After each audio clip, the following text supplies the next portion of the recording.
الحمد لله رب العالمين الذي نور قلوبنا بنور الإيمان بالدعوة والتبليغ، والصلاة والسلام على سيدنا محمد عبد الله ورسوله الذي أدى الأمانة وبلغ الرسالة، والسلام على أصحابه الذين هاجروا في أنحاء العالم كله للدعوة والتبليغ. أما بعد، فأعوذ بالله من الشيطان الرجيم. بسم الله الرحمن الرحيم.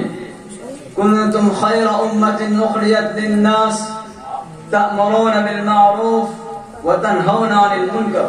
صدق الله العظيم. أريد أن أخطب بين أيديكم خطبة وجيزة حول عنوان فضائل جماعة التبليغ.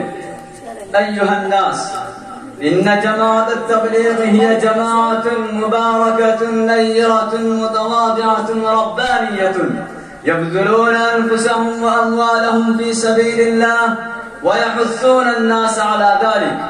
جماعة التبليغ انتشرت في آفاق الأرض كلها، فلله الحمد والمنة.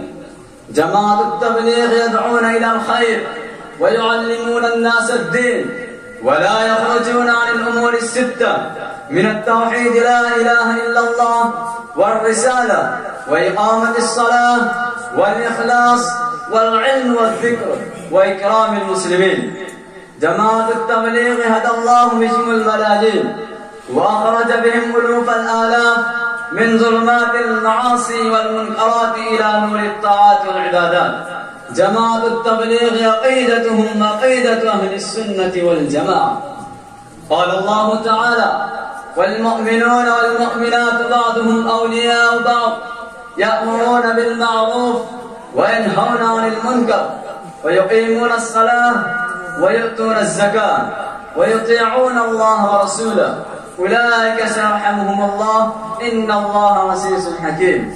أكتفي بهذه الكلمات، وآخر دعوانا الحمد لله رب العالمين، والسلام عليكم ورحمة الله وبركاته.